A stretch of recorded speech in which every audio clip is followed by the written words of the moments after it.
Dari San Francisco saya ke Washington DC itu juga menggunakan American Airlines. American Airlines pesawatnya waktu itu ya kursinya dua saja, jadi panjang banget. Nah, saya dari San Francisco ke Washington DC itu penerbangannya lebih dari 5 jam. Itu cukup lama. Ya, jauh ternyata, jadi motong. Sepertinya waktu itu orang Asia, muka-muka Asia itu cuma saya sendiri. Jadi bule semua di pesawat itu. Saya tiba di Washington itu malam, udah malam hari. Jadi saya sebetulnya ya berpikir kira-kira saya bisa dilayani nggak, taksi bisa melayani saya nggak dari bandara itu ke hotel saya.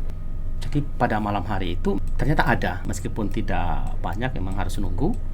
Dan saya naik taksi dari bandara ke hotel itu cukup lama, jauh sekali.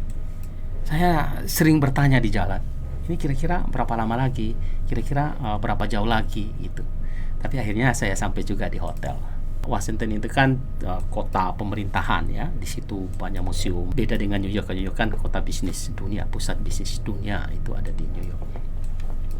Nah, dari hotel itu ya, dari hotel saya ini di Hotel Hilton, saya nginap di Hilton. Memang ada kesulitan, sedikit kesulitan lagi, tapi kesulitan ini tidak separah di Las Vegas.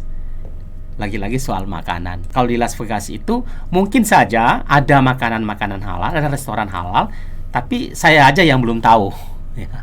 Nah, di Washington juga mungkin begitu. Nah, akhirnya makanan di hotel itu oke, karena umum, jadi kita tinggal pilih aja mana yang halal ya. Tapi begitu kita keluar, ya kita kesulitan mendapatkan restoran-restoran yang khusus halal.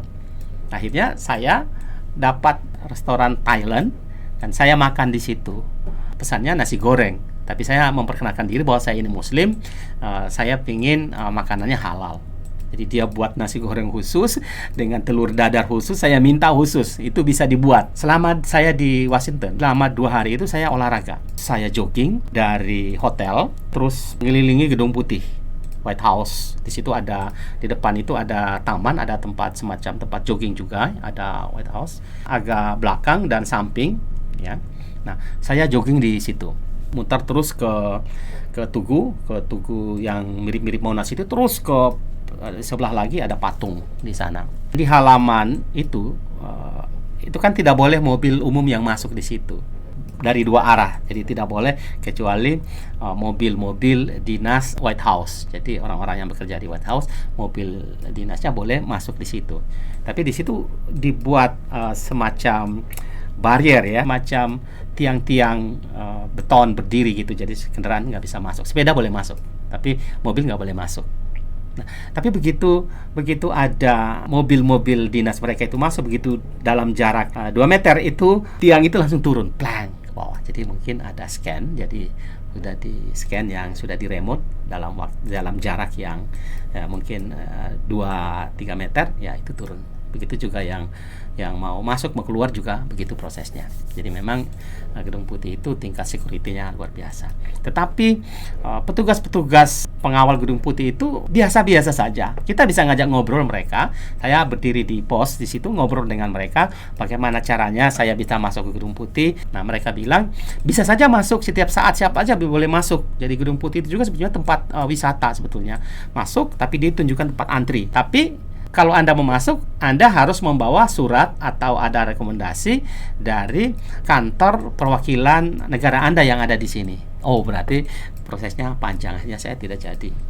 Nah, saya di situ ada taman Gedung Putih itu, tamannya luas sekali, dan saya terus jogging di situ. Jaraknya jauh ya, saya dari hotel mutar Gedung Putih sampai ke patung itu, mutar balik lagi, itu lebih dari 15 kilo. Menurut saya lebih dari 15 kilo, cukup jauh ya. Nah, di Gedung Putih itu di samping, di pojokan di situ ada satu toko merchandise. Jadi baju-baju White House dari berbagai macam size itu ada di situ. Jadi semua merchandise tentang Gedung Putih ya dipusatkan di toko itu. Nah, saya selama di Washington juga, karena saya ke Washington itu sudah beberapa kali sebenarnya. Itu juga saya datang ke museum, ya, datang ke beberapa museum besar di sana saya melihat. Ya. Dan satu saat saya ini siang ya sebetulnya, kira-kira pukul 11:30. Ini mau cari makan. Jadi Washington itu kan kota yang dibangun super blok ya, dibangun per blok-blok. Jadi gampang sekali jalan-jalan di situ karena super blok. Nah, suatu saat saya mau jalan makan tapi tidak jauh dari Gedung Putih. Saya lihat di sana ada mobil-mobil makanan, mobil-mobil yang semacam restoran tapi di mobil itu ada beberapa. Jadi mobil-mobil itu selalu ada. Tapi mereka itu hanya kira-kira 2 jam saja. Mereka parkir di blok-blok di situ untuk melayani orang-orang di situ makan siang, supaya mereka tidak pergi jauh. Jadi saya antri juga di salah satu mobil restoran itu. Saya ikut antri juga. Ngantri, begitu saya lihat kok mirip-mirip orang Indonesia. Terus langsung ibu itu bertanya, "Dari Indonesia ya?" "Iya." Wah, ya cerita dia ternyata orang Garut. ada pengusaha restoran di Washington, orang Garut, orang Jawa Barat. Oh, hebat sekali. Akhirnya saya makan di situ. Saya dikasih benar-benar makanan Indonesia sama ibu itu. Baik sekali. Ya, dan saya alhamdulillah bisa makan di situ. Dan sistemnya di sana itu restoran-restoran itu pindah-pindah. Besok dia tidak boleh jualan di situ lagi. Mereka dijadwal. Mereka pindah ke tempat lain. Entah itu di samping Gedung Putih atau itu ke tempat mana lagi. Jadi jumlahnya banyak.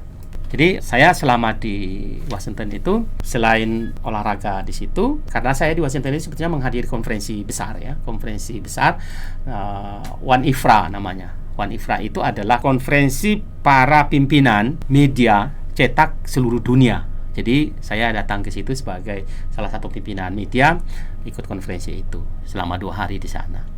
Dan selama 2 hari di sana, kesan saya di Washington itu adalah salah satu kota pemerintahan yang berbeda dengan San Francisco dan juga berbeda dengan New York.